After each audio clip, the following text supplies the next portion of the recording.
Good afternoon, doctor. Good afternoon. So, doctor, I have a very important question that will worry me. Hmm.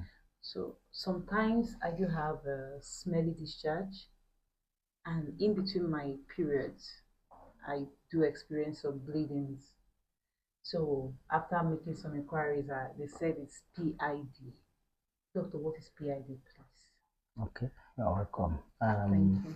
How long have this thing been?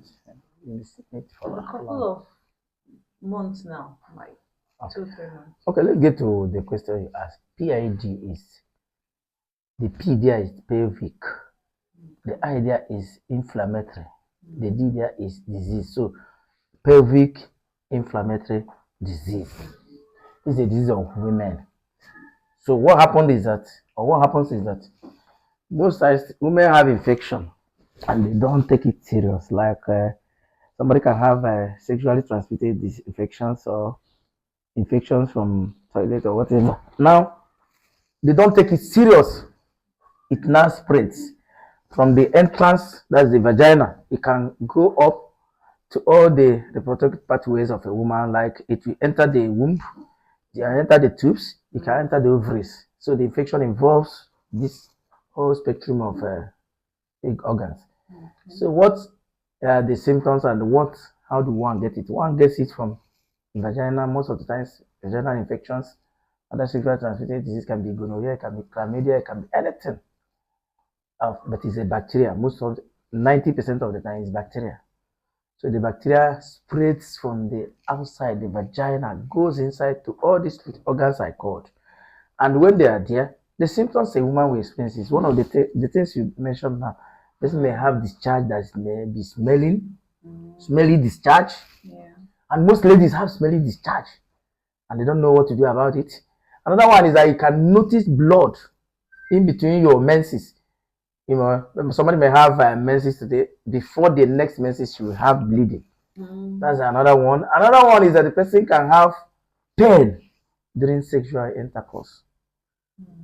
Then that pain is, one of the signs. Another one is that the person may have increased frequency of urination. The person will be urinating more. Then another thing is that the person may also have pain in the lower abdomen, lower abdominal pain, even waist pain.